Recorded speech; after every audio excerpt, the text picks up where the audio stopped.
جس دور میں لیجنڈس تھے معین اختر, عمر شریف صاحب, ود آل ڈیو رسپیکٹ, آپ کہاں اسٹینڈ کرتے ہیں؟ آپ کو کبھی سوچا اس بارے میں کہیں شاید اسٹینڈ نہ کرتا, تبھی میں اس دور میں نہیں ہوں. مجھے اسٹینڈ کرنا تھا تبھی میں اس دور میں پیدا کیا گیا بھائی.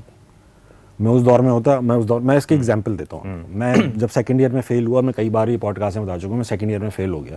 تو جس سال میرے سارے دوستوں کا ایڈمیشن ہوا سر سید میں یا کہیں اور یونیورسٹیز میں, تو میرا نہیں ہوا.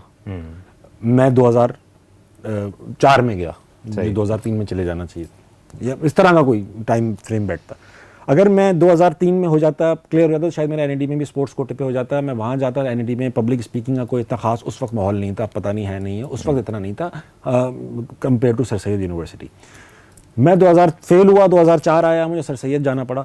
سر سید میں گیا تو اس وقت اگر میں 2003 میں سر سید گیا ہوتا تو اس وقت ایسے اسپیکرس تھے کہ شاید مجھے چانس ہی نہ ملتا. میں ایکنالج 2024 میں گیا, میری اسپیس تھی وہاں پر, میں نے پارٹیسپیٹ کیا, میں ریکگنائز ہوا, میں پبلک اسپیکر بنا, جس کی وجہ سے میں اسٹینڈ اپ کمیڈین بنا اور پھر یہاں تک پہنچا. تو وہ جو فیلئر تھا نا, وہ اتنی بڑی اچیومنٹ تھی میری کہ وہ اگر نہ ہوا ہوتا تو میں وہ کچھ نہ ہوا ہوتا جو میں تھا.